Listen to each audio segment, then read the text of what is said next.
Hi, I'm Greg Hunter. This is the weekly news wrap up for Friday, October 2nd, 2015.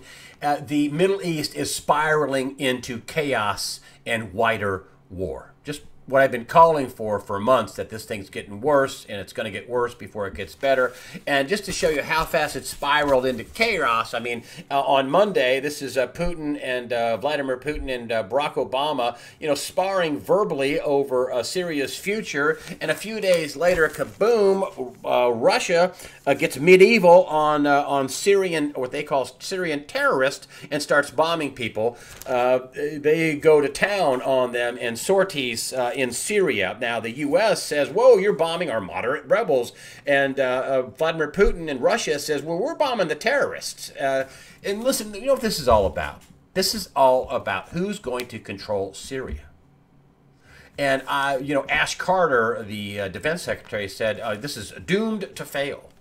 Well, it's not failing, because the idea has been for the past several years, and I've been telling you about this, is that Russia was not going to allow Syria to fall, not going to allow the Assad regime to be booted out of office by a coalition of moderate rebels, which was Al-Qaeda in part, and not going to allow that to happen. I've told you before, Russia has a naval base there that costs billions of dollars. It's retrofitted for nuclear subs and nuclear ships. It is a strategic Eastern Mediterranean port for the Russians. There are other variety of reasons why Russia doesn't want Syria to fold, and it's going after the terrorists, it calls the terrorists in Syria. Now, those terrorists are ISIS, or they're Al-Qaeda, or moderate rebels, or anybody who stands up to Assad. And the U.S. is like backpedaling on its feet, like, whoa, what's going on? Russia seems to be in it for the long term. It has basically drafted 150,000 Russians into the military. It also sent the world's biggest nuclear-armed submarine to the coast of Syria, where it can handle nuclear submarines and ships and things like that, modern ships. It's the biggest, the largest nuclear-armed submarine in the world. It has something like 200, the capability to have 200 warheads on it. The missiles have more than a 6,000-mile range, can easily hit the eastern United States, and that was also sent there early in September. While they were negotiating this deal, this Iranian deal, or they were contemplating it in Congress. And to me, it looks like the Russians are 100% totally serious. To me, President Obama and John Kerry look like a couple of buffoons in foreign policy. I mean, while you were negotiating this deal, you didn't realize any of this would happen. With Russia sending aircraft, and now ground forces are there. They're not being used yet, but they're drafting 150,000 Russians into the military. They're in it for the long term. They're in it for real. Now, there's all kinds of other things that can happen because of this. The Sunni Muslims that are fighting against the Assad, which is Shia regime. This is going to send up a call to arms for all the Sunnis. Sunnis outnumber the Shia about 9-1, about 90% Sunni and 10% Shia in the world of the Muslim world. And this is going to have fighters coming from all over. There are fighters reportedly from the U.S., 250 some-odd fighters are fighting for ISIS or ISIL in Syria. There's going to be fighters coming in from Turkey, from Pakistan, from Saudi Arabia. I mean, this is a huge mess. Maybe that's what Ash Carter was thinking. This isn't going to be easy or quick, but it looks like the Russians are going after them. And also, not just the Russians, the Iranians also have sent and have there already hundreds of troops, top troops in Syria, to have ground action against the people trying to unseat Assad. Call that Al-Qaeda, call that ISIS, ISIL, call that anybody Sunni, Muslim, but they're going after the people who are trying to kick out Assad. And as I've said, Assad's not going to be removed from power. Now, the U.S. says Assad, who's ruling Syria right now, any peace plan has to have Assad out. That's not going to happen. That is not going to happen. That is a fairy tale dreamland wish list. Now they're saying, well, maybe he can stay there while there's a transition. That's not going to happen. That's not what Putin's doing. He's using brute force to stop this once and for all. That's what he's doing. And the Europeans, I'll bet you, are probably in his corner with all this flood of refugees from Syria and Turkey and all over the place coming into Europe, which is not doing well financially. And what better way to crash the European economy is add a bunch of people that need stuff who are refugees coming in by the hundreds of thousands into Europe. As I've said, this is going to drive this the Middle East. This whole action and this deal and all this is just hyper driving the war prospects. Basically, why didn't we talk about that in our nuclear deal? That now you're not going to send troops to Syria, are you? And here we have hundreds of Iranian troops. Oh, and we're going to give them 150, 100, or 150 billion dollars with part of this deal that we've signed. Really? You didn't ask about that in the deal, John Kerry? He doesn't even know what's in the side deal, which is the main deal of the inspection of the Iranian nuclear facilities. John Kerry said in Congress he didn't know anything about it. He didn't have access to it, which is the main deal. You know, them not getting a nuclear weapon. That's what the P+5+1 and the all this whole negotiation has been all about. We're not going to. He doesn't know anything about the inspection of the nuclear facilities. But you mean that they couldn't anticipate the Iranians sending ground forces, top level Quds forces, ground forces into Syria? That wasn't part of the deal. This whole region looks to be going off like a Roman candle, and if that's not enough trouble. It also came out this week, they raised the Palestinian flag at the UN as an observer, not a official state yet, but the Palestinian leader, President Mahmoud Abbas, says that no longer will he abide by any of the agreements they've made with Israel. Abbas is blaming Israel and Netanyahu, which he says is a occupying power. And he's blaming Israel and Netanyahu for the breakdown. This can only mean, no matter whose side you're on, this can only mean increased tension, increased bloodshed, increased warfare, not only just in Israel, but all around the region. The whole region seems to be Lebanon, Jordan, Israel, Syria, Iraq. This whole thing seems to be on fire now. And it is not getting better, and it is getting worse at an alarming rate. Hillary Clinton's email scandal just keeps getting worse. Not only are the Russians basically sending troops and planes and teaming up with the Iran and Hezbollah in Syria, they have Russian hackers targeted Hillary's email. They said they, tried to send her parking tickets and tried to get her to click on to open it up. And, that didn't work because she hasn't driven for 20 years. But it was a secret to Americans. But I find it hard to believe that this was a secret to the global intelligence community. That's just too big of a secret to keep secret. Secretary of State, for the first time, you're using a private server in your basement or in somebody's bathroom or wherever reportedly it was, an unprotected server to do the government business, State Department business on a private server. Do you think when they found that out, do you think they would stop until that whole server was shut down? Do you think if they stopped at just sending her some request for a click on this traffic ticket, do you think the Russians stopped then? Do you think they would stop ever until they got into this thing? Do you think the Chinese would stop? You think Al-Qaeda would stop? You think ISIS would stop? You think anybody would stop once they found out that this server was a private server in a bathroom or a basement that was basically unprotected? This is just unbelievable.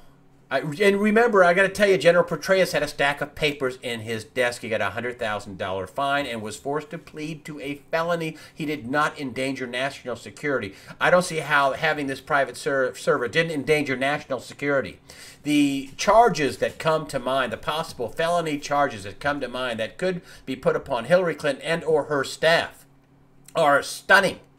I mean, the charges of mishandling classified information or top secret information, charges about perjury. Remember, she signed under the threat of perjury that she gave up all the emails. We found out that wasn't true either.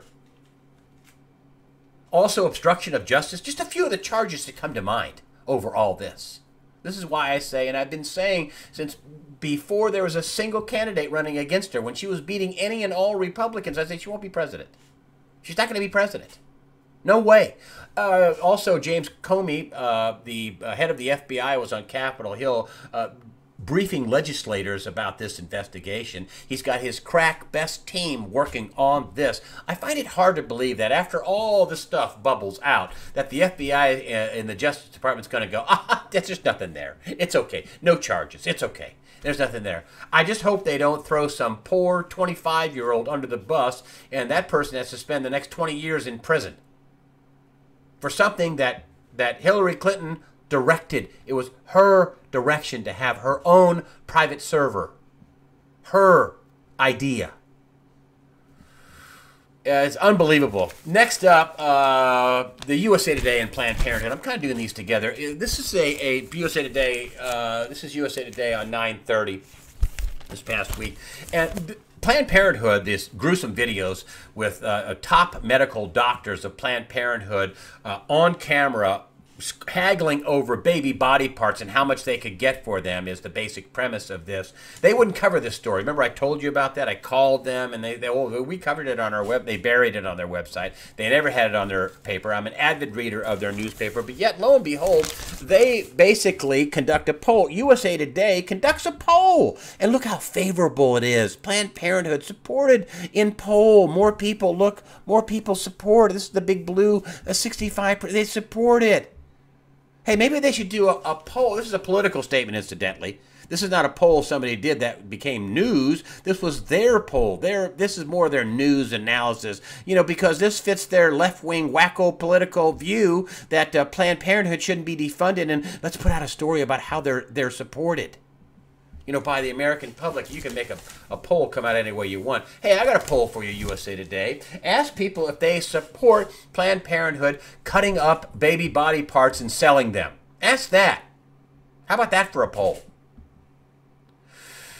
But in the story this week, and this is why this is newsworthy, the head of Planned Parenthood, Miss Richards, this woman right here, I think Cecilia Richards, she says that, that they did not, these videos are deceptively edited, and they didn't sell baby body parts. They've done nothing wrong. That's what her contention is. Deceptively edited. In other words, don't believe what you see and hear, that the editing is so deceptive that they change the whole meaning of everything. That they really weren't on camera discussing baby body parts and the selling of baby body parts. That is an outrageous statement, and here's where USA comes in. There's an old adage in journalism, and that is if you allow somebody to say something in your story, whether it's video or written, and you allow somebody to say something, you quote somebody, it's like you saying it. It's like the paper said that these videos were deceptively edited. Edited so bad that it's totally false. That they made it look totally false. That's an outrageous charge, and that's an outrageous statement. I went on the Center for Medical Progress YouTube channel, and I looked up the videos, and I've seen the videos, and I've seen a lot of them already, the edited versions, and I just checked to see, how many unedited are they?